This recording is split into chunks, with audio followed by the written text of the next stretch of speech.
by Harriet Tubman. And she wrote, "Every dream begins with a dreamer.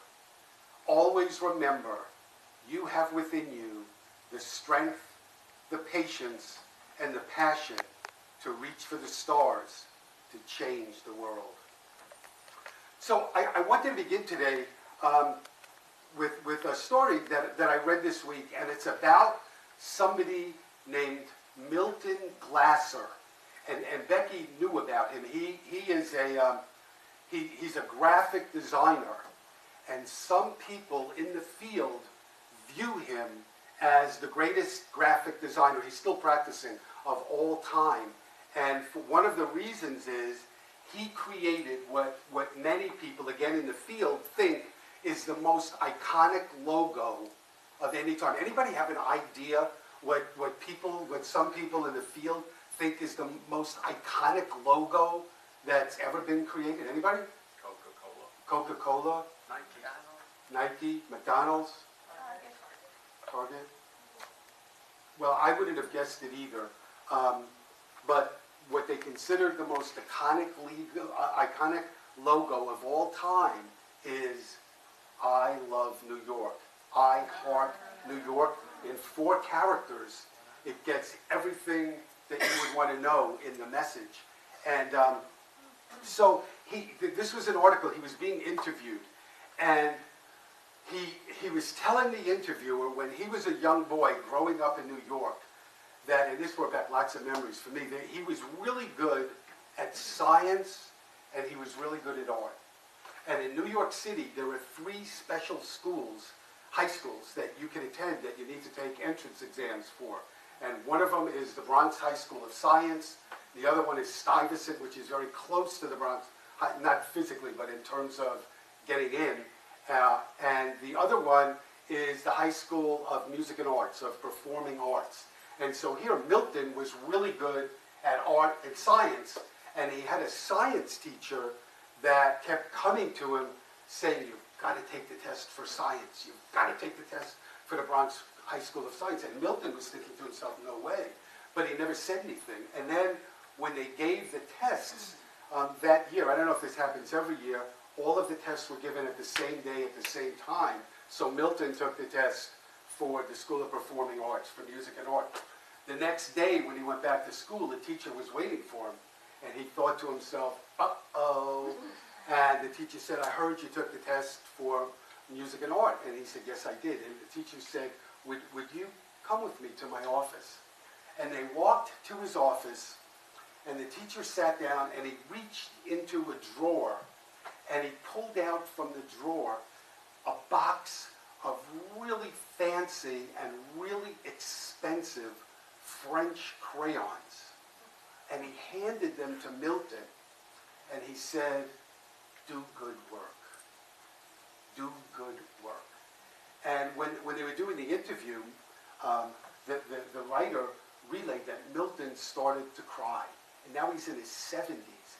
And he said that he could never tell that story still without it bringing him to tears.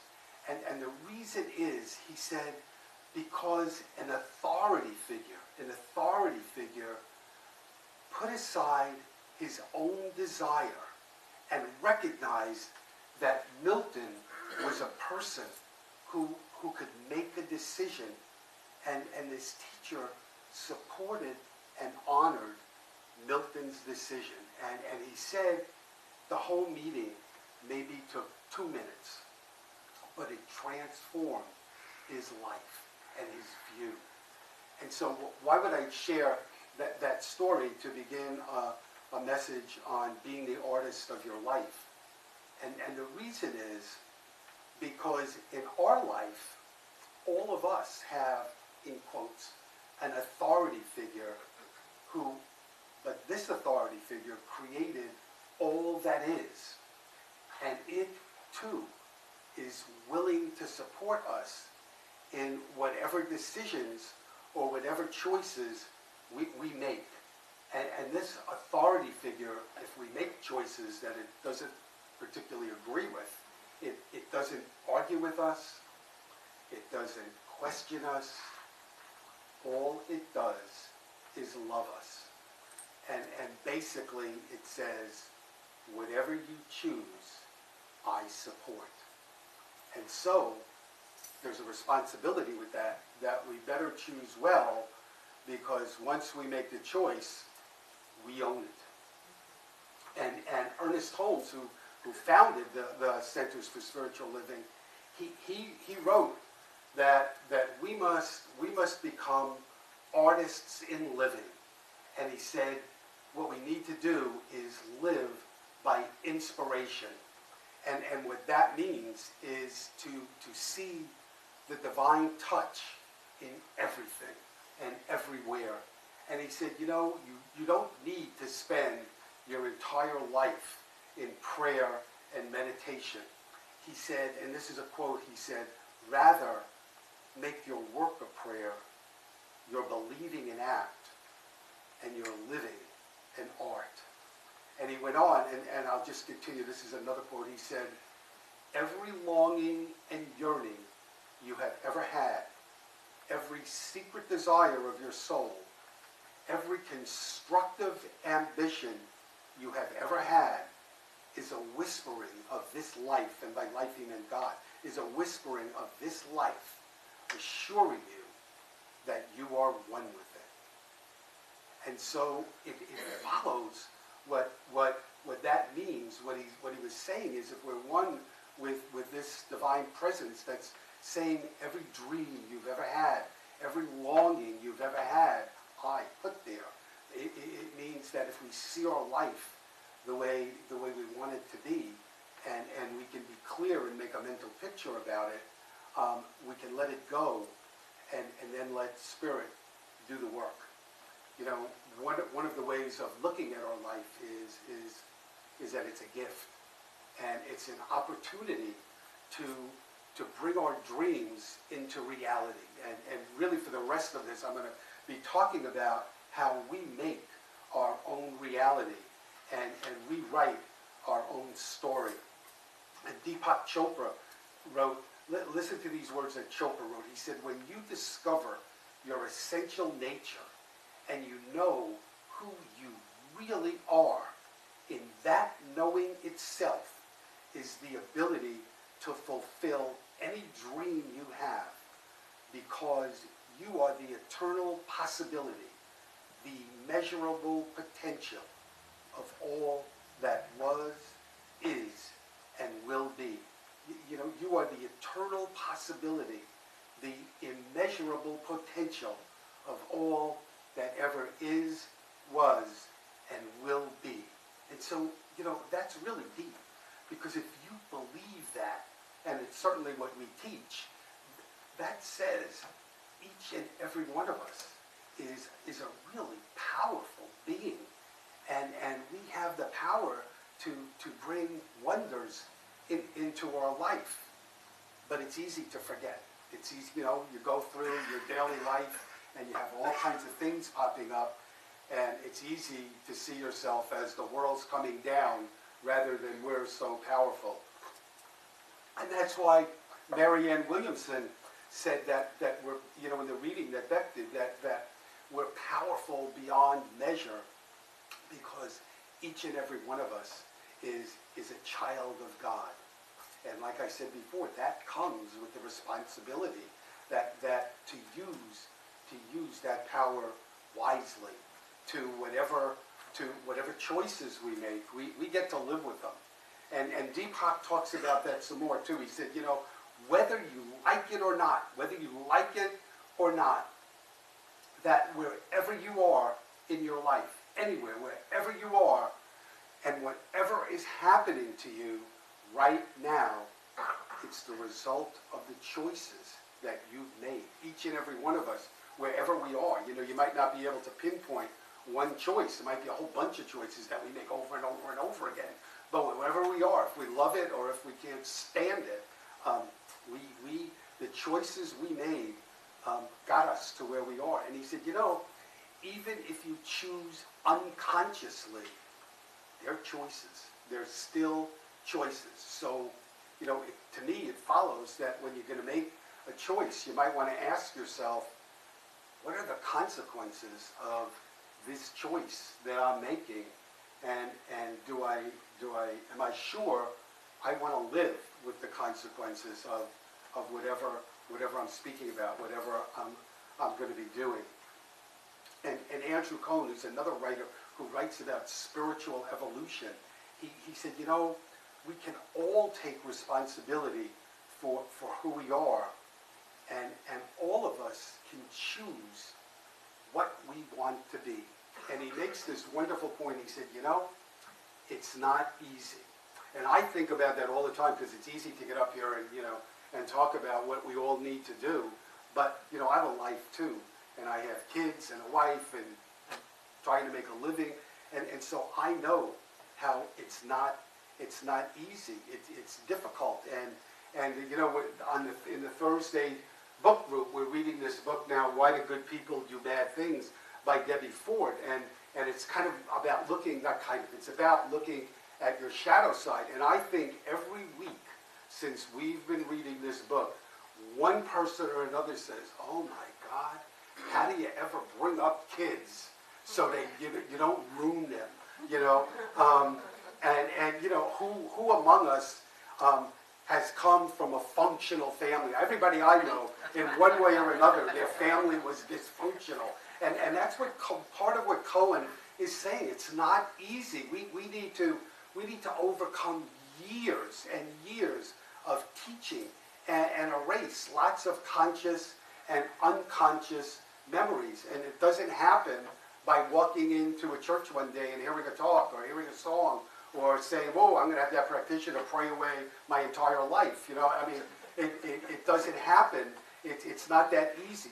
There may be lots of factors that go in to bringing us where we are, but no matter what, the bottom line of it is we made the choice.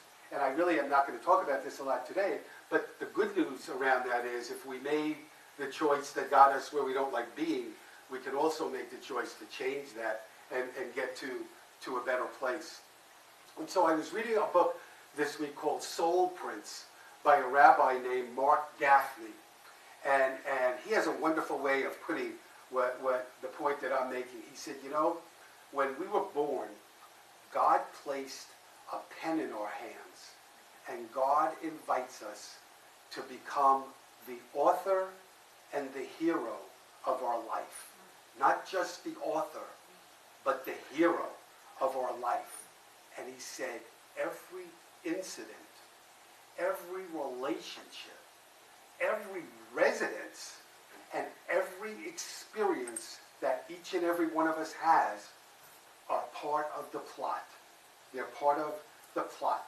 And he said, we get to choose, will we be the hero or will we be some minor character in our own drama? Think about that. Will we be the hero or will we be a minor character in our own drama? And he says, what determines that is how we live our daily life, how we live day to day. And that's just what that quote that I did before about Ernest Holmes saying, make your work a prayer, etc. Make everything we do sacred and holy. And he said, one of the issues with so many of us is we reach for the peak moments, and it's not the peak moments that make our lives, because if we could live up there, then they wouldn't really be peak moments, would they? Because they'd be our life. And he said the truth is, most of us live most of the time on plateaus. And what we need to do is to get joy out of the journey, out of the climb. And the place where we find that joy, that peace, and that contentment is within. And then he kind of relates a story that makes the point. And the story is that a man comes to see a psychologist one day, and he says to the psychologist, I am so depressed. I am so sad. I can't get beyond this. I don't know what to do. I cry all the time. He said, can you help me? And the psychologist says, I think I can. And he says, come with me. And he walks him over to the window of his office, and he points out, and he says, see over there about a block away, see all those tents? And the fellow says, yeah, I do. And he said, the psychologist says to him, the circus is in town. And he said, they have a clown. His name is Rosario. Buy a ticket to the circus and go see that clown. Go see Rosario.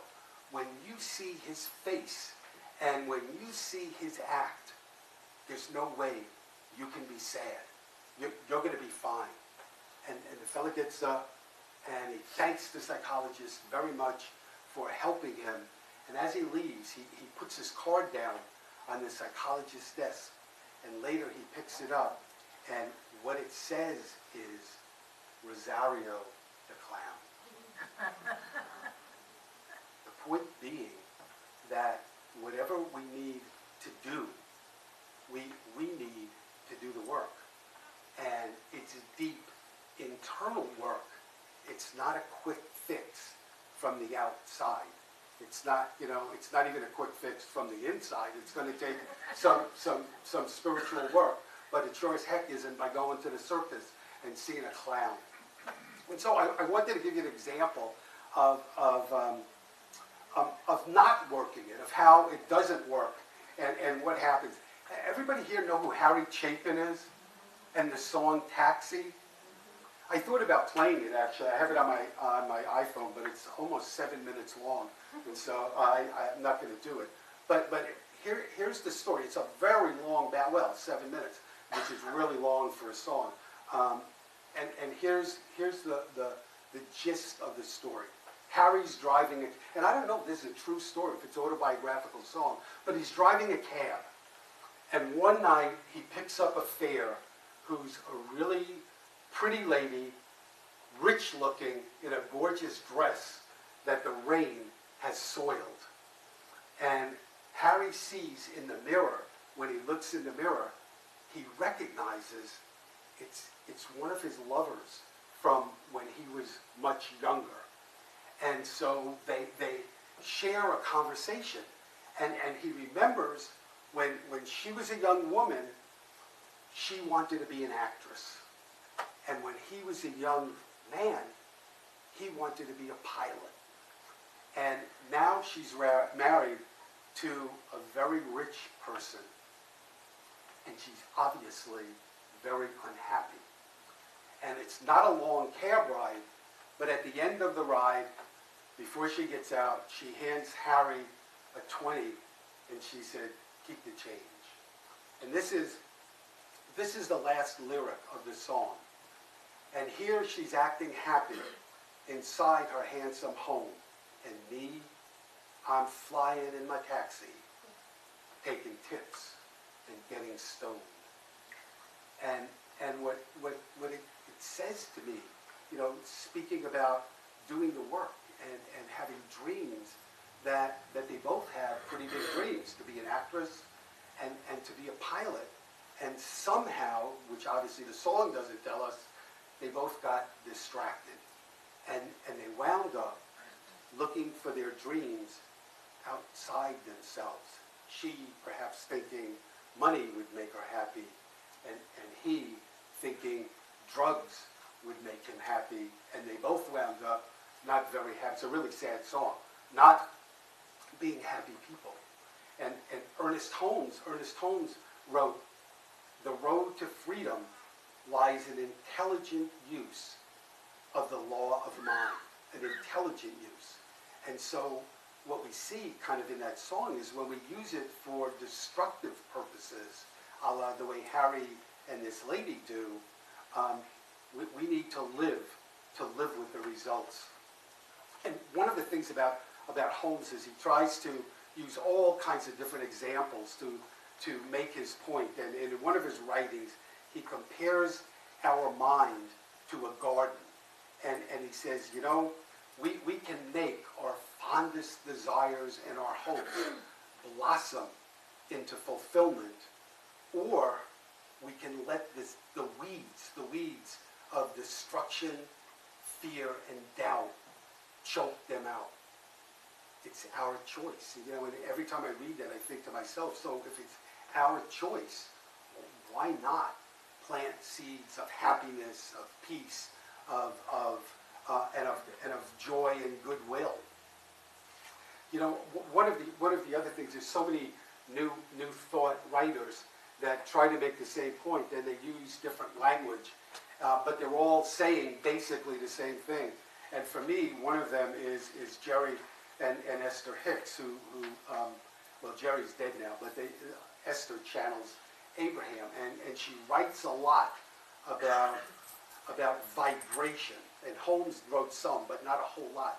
And she wrote in one of their books, she said, you know, whenever we think of something, when we have thoughts, we're inviting what she called the essence of that something into our experience. When we put our attention on something and think about it, we're inviting into our experience the essence of whatever that is. And she said, so in order to make it come to us on this plane, we need to feel the vibrational content of our thoughts. So, you know, what she's kind of saying, if in order to be a pilot or an actress, you need to really be getting yourself vibrating up here. If you're down here, it's not gonna work. You need to bring yourself. That's what doing this spiritual work is. And one of the tools that Ernest Holmes left is he called it mental equivalence. And his idea is if you want a present from somebody, and I go up to Janine and I say, you know, she said, what do you want for your birthday? And I can't describe what I really want. It's going to be hard for her to get me something that's going to make me really happy. So the clearer I can say to Janine, a car, and tell her what kind and what color, and the more easily she's going to be able to, October, give that to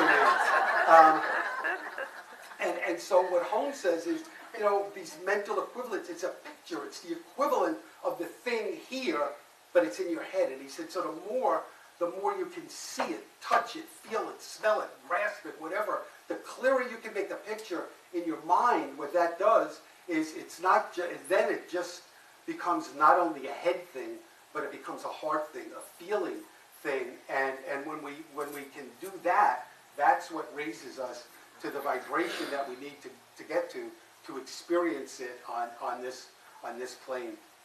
So I want to give you one more example before I close, and this one is from somebody named Kent Norborn, and who's a wonderful writer. And he said that he had a friend whose name was Nikki, and Nikki was a woman who had cerebral palsy, and he described her as somebody who couldn't walk without help, and she had braces on her legs, and he said her arms were pretty much useless, and when she spoke, her head kind of went to the side, and sometimes spittle would come out, and he said that he noticed, like, if he saw her in a grocery store, people would look away because they didn't want to look at her, and he said she was his friend, and he said, I loved talking to her because she was so full of life, and the quality of her dreams were so cool, so he liked being around her.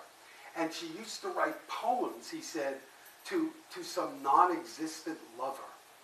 And she used to say to him all the time, someday, Kent, I'm going to be married. And he said whenever she would say that to him, he couldn't help looking away because he didn't know what to say, because it seemed so impossible. And then they didn't see each other for whatever reason for quite a while. And he said about a year later, he was walking down the street, and he hears her calling his name, Kent, Kent! And he turns around, they're like a half a block away from each other, and she holds her hand up, and she says, I'm engaged! And he wrote, he said, the power of intention brought them together, she and her fiancé. The power of intention. He said, she believed in love.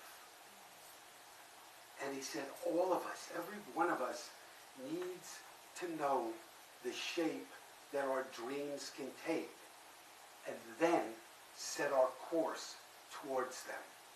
Because there's no virtue in celebrating limitation. So I want to close with these words from Alan Cohen, who wrote, "Peace must come to those who ask for it. Strength must be given to those who claim it. And love must bring healing to all who open their arms to receive it. The time of awakening is at hand."